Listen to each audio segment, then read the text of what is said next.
Yeah, how's things going? I've heard from anybody up in Wash. Is it at the White House? There's a anti-war. Malcolm is back. Oh, he's back. Yeah, Malcolm represented Veterans for Peace and Individuals for Justice also, and went to D.C. and camped out. Eric, I'm getting different stories from different people. It's a little confusing because I think the older people are not used to the confusion that goes on these occupations and what they set up with the assemblies. And what they do is they present the arguments and then they call for a vote and whatever they decide they need. Sometimes it's a full consensus, sometimes half consensus. Mm-hmm. But I think it's very confusing for us old farts. You know, it's a long process. It's a long process, takes a long time, but I'm telling you, they are doing what the founding fathers did.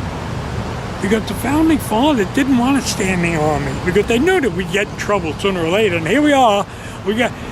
Now I hear Obama is sending more troops to Africa. Huh.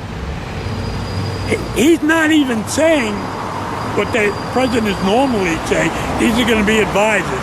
These are troops. And it's not a lot, but here's the problem. He's sending about 100 troops down to Africa. And they're going to spread out, and they're going to get into trouble. So what do you do when a Marine or an Army or Special Forces gets in trouble? You send more. Yeah. And more. And more. Just read the history of what happened in Vietnam. First it was 500 advisors. Then it was 1,000. And then they said, well, we got to protect them. So they sent 50,000 and off and running until we destroyed the country. We murdered maybe 2 million Vietnamese. And it was all on a lie, just like Iraq. And now people are beginning to wake up. So I don't know what Obama is doing, but he should be impeached. There is no doubt in my mind. He's really not trying to stop any of these wars. It doesn't appear to me at all. Escalating. I mean, geez, I don't hear anything anti-war going on at all with him in his camp. So. And the thing that drives me crazy is, I was a Democrat for 40 years. And in the last few years, maybe 2008, I finally left the party. I just couldn't stand it anymore. The Democrats are losing to the Republicans, and the Republicans are insane. If you listen to any of the candidates for more than 5 minutes, your head starts to bang back and forth because they are insane and the Democrats are losing to them. That's a bad sign. What did that say? That's not. Maybe the time's right for a third party. What? Maybe. Popping up. I saw some stats about Oregon. In the last year, Oregon lost about 19,000 people in the Democratic Party. They're all going independent. Yeah. So, when are they going to learn in Salem or in Washington, D.C. that what they're doing is stupid? They're closing schools, but they're sending more military people into Africa.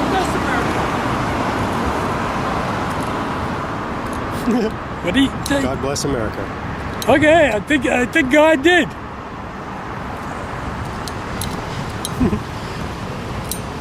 Yeah, well, Joe, it's some interesting times. All right. Interesting times, and I do feel a little bit of hope for some of the change I see. A lot of people out in the streets. A lot of people raising hell, raising Cain. And but we also have a side to our personality that we want instant gratification. Well, it ain't going to happen. All we do at this point in time is we just remind people going home for the weekend that these wars are killing us. They're eating us alive. At every level. Financial, we can't afford to run our schools anymore. And our stupid governor and our stupid mayor can't connect the dots. Well, if you keep sucking trillions of dollars out of this economy, you're going to close schools. Mm-hmm. You're not going to get your new seat or chair or desk, because you're sending it all overseas to these corporations that are eating it up, cheating, lying. There's so much money missing now overseas in Iraq and Afghanistan that nobody even can count it anymore. It's so bad. It's not billions anymore, it's trillions. Boy. And I don't even have a concept of what $1 trillion would look like. But it's 1,000 million. No, it's 1,000 billion. That's what $1 trillion is. I heard somebody say it'd be like an Olympic-sized pool that's filled with $100 bills. I mean, it would go out into space. If you took the money and piled it out, it would go out into space. All that money for war. I mean, and I've said this before. Our courts just in the city of I think we have about 750,000 people live in this city. The cost in this city for these wars is now $1 billion. And I once said to Amanda Fritz, what would you do with $1 billion? Wow, there'd be nobody living on the street. We could have a huge celebration and close all the food charities and co-ops and stuff. We could begin to learn how to live together.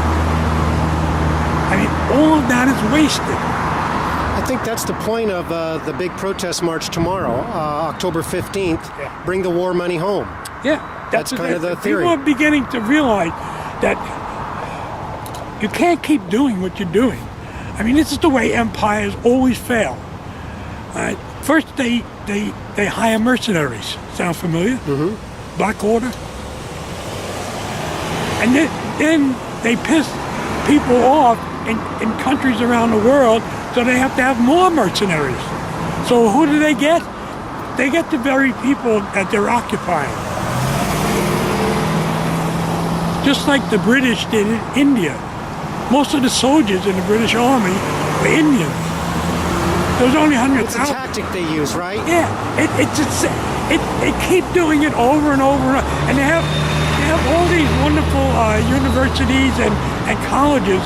They have the war college. I don't know what they do in class because they keep making the same mistakes over and over again. So they must be drinking or something in class. Well, they're teaching a lot about killing, and there's a lot of killing still going on, so... Yeah. Jeez. But I think a lot of the politicians now are looking in the mirror and just saying, this could really be bad. Mm-hmm. The only thing that's keeping them in power now is the military and the police. And they're screwing over the police. I mean, they're laying police off all around the country. All right?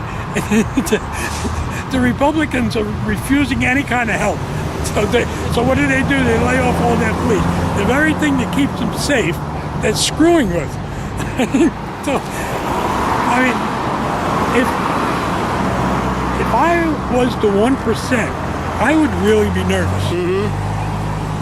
Because all of this that's going on in the city here in Washington, D.C., that's the last nonviolent battle. And you keep closing off avenues of address.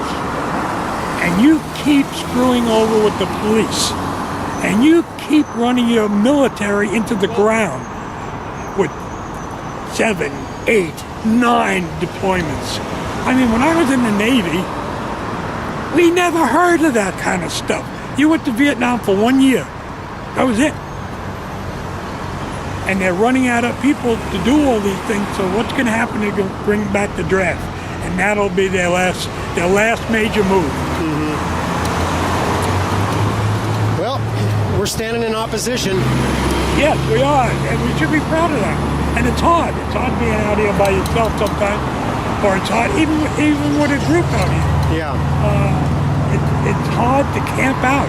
I mean, those kids that are camping out, they're the future leaders. You know, because they're willing to take risk. And that's what makes leaders. Mm-hmm. They're willing to fail. If you don't have that, you're not going to be a leader. You have to fail in order to learn. Well, I won't do that anymore. Right? But if you're terrified, do you remember in the history books that one of the things, the biggest problem Lincoln had was his generals were afraid to go into battle. Right? So they would get all lined up, and they'd get all pretty, and they had new stuff, and they had new rifles and all that stuff. And his generals would say, "We need more people," and they would not attack. Finally, he found Grant, and Grant actually did attack. Yeah, how you doing? Hi, I'm Russ. Hi, Nice Ray. to meet you. How you doing? Been talking with Anne Trudeau about Yeah. the Condi protest. Yeah, that's going to happen on the 19th. Yeah, she said you might have some flyers. Yeah, I do. Awesome. Right in that back. See that yellow?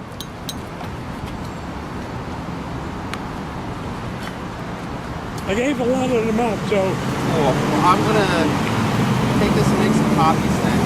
And I have a couple of events I'm going to Occupy Vancouver and some other stuff this weekend, so I'll distribute them cool. there too. Okay, cool. And since I have a few minutes, I'll grab a sign and stand with you for a minute. You're on video now, so. All right. Yeah. Here we go. All right. Yep. I recognize that war criminal. And And then we have the lovebirds. Isn't that sweet? Isn't that cute? She actually looks like she's going to kiss him. It does. Isn't that an amazing picture? yes. Condoleezza. Well, thanks for all the information, Joe, and what you're doing out here. Spreading the word, passing around information. Hey, I just doubled my ranks. Hey, I see that. Got some reinforcements. I love it. Yeah. Good, good. More the merrier. We Navy vets have to stay together. Yeah, solidarity. Absolutely. And We have a lot of people in the camp. Yeah. you got something going on in Vancouver, right? Are you- Tomorrow is Occupy Vancouver. Uh-huh. There'll be a gathering and then a march between 12 and 3. So I'm going to distribute some of these there. And then there's an anti-war Big event march tomorrow. Yeah, that I'll downtown be- here, right? Yeah, and Okay. I'll be leaving there to come here, and then a few other things. Good. Just I'll like be us. Just like us. All right. Yep. Good. Well, thank you. And Joe, thank you. Okay. Okay. You're going to go down to the... Yeah, but I'm going to stay here for a little while and yell at cars to stop the war. Okay.